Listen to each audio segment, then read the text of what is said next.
Ma'am, जो शुरुआती trends चल रहे हैं, जो रुझान आ रहे हैं, उसमें बहुत कांटे की लड़ाई दिखाई दे रही है। कहीं कहीं आप लोग यानी इंडिया ब्लॉक आगे निकलते हुए दिखाई दे रहे हैं। अब जो एग्जिट पोल थे, उस एग्जिट पोल के नतीजों में और रुझान में कैसे आप कोलैबोरेट कर रही हैं, कैसे इन सारी चीजों को देख रही हैं? देखिए, एग्जिट पोल भ्रामक थे। ये बात तो राहुल गांधी जी ने भी कहा ही था कि ये जो एग्जिट पोल है मोदी मीडिया पोल है। हाँ, ये एग्जिट पोल जनता का नहीं है और बिना बायस हुए नहीं बोला गया है। जयराम रमेश जी ने भी लिखा कि ये एग्जिट पोल फर्जी है और कांग्रेस ने अपने तरफ से कहा कि सरकारी एग्जिट पोल है। हमारी पार्टी ने भी यही बात कही। तो हमें पता था कि ये एग्जिट पोल भ्रामक है। कहीं ना कहीं गोदी मीडिया दबाव में आकर इस तरह का की होगी, ऐसा लोग कह रहे हैं, मैं नहीं। लेकिन अब जो नतीजे सामने आ रहे हैं बहुत ही उत्साहवर्धक हैं। आपको पता होगा कि अभी इंडिया गठबंधन को 244 सीट में बढ़त मिली हुई है अभी तक जो नतीजे आए। और वहीं एनडीए बीजेपी की जो गठबंधन है उनको 243, मतलब वो अभी भी कम है। शुरुआती दौर में कई बार इंडिया गठबंधन ऊपर गई है और अभी तक ये चल रहा है ट्रेंड। तो हमें पूरा विश्वास है कि केंद्र में हम सरकार बनाएंगे। और आप देखिए यूपी में जो कि जहां से तय होता है कि सरकार किसकी बनेगी, वहां 80 सीट्स में से थोड़ी देर पहले 43 सीट्स ये जो है इंडिया गठबंधन के खाते में थी। तो बहुत ही सकारात्मक ये नतीजे हैं जो अभी आ रहे हैं, रुझान जो आ रहे हैं। और हमें लगता है कि इस बार देश में सत्ता परिवर्तन होगा। झारखंड के रेस्पेक्ट में क्या कहेंगे? यहाँ पे आप 14 सीट्स पर लड़ रहे हैं गठबंधन में, कुछ कांग्रेस के पास है, कुछ आपके पास है।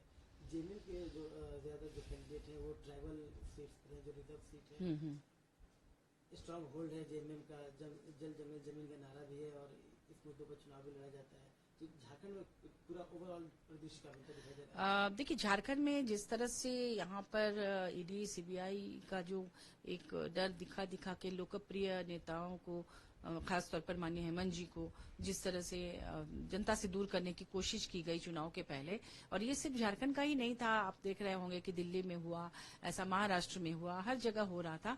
तो इससे जनता समझ गई है और अपने युवा लोकप्रिय मुख्यमंत्री को सलाखों के पीछे करने पर यहाँ के जो लोग हैं वो इतने आक्रोशित थे और उनका आक्रोश दिख रहा था, वो अंडर करंट था। और महारैली जो हुई, न्याय उलगुलान महारैली हेमंत जी के लिए, उसमें भी जनसैलाब जिस तरह से उमड़ा था और स्वतःस्फूर्त तरीके से, ये स्पॉन्सर्ड भीड़ नहीं थी। तो ऐसे में हमें पता था कि यहाँ भी लोग चाह रहे हैं कि हमारी गठबंधन की सरकार जिस तरह से काम भी कर रही है, माननीय हेमंत जी ने जनता के लिए जो काम किया ग्रास रूट लेवल पर जाकर, उसकी वजह से केंद्र में भी कहीं ना कहीं देखिएगा कि हमारे यहाँ से सीट्स जीतकर ज्यादा से ज्यादा लोग जाएंगे और जेएमएम के भी कैंडिडेट्स को अच्छी बढ़त मिलेगी। पूरी जेएमएम और कल्पना जी दोनों लोग बहुत ही कॉन्फिडेंट हैं गांडे असेंबली बाइपोल को लेकर कि कल्पना जी जीतेंगी। अगर जीतती हैं तो इसका क्या झारखंड की राजनीति में क्या मायने रहेगा, क्या परिवर्तन आएगा? कई जगह ऐसी क्यासे भी चल रहे हैं कि उनके जीतने के बाद से सबका परिवर्तन होगा और वो शीर्ष पर आएंगी।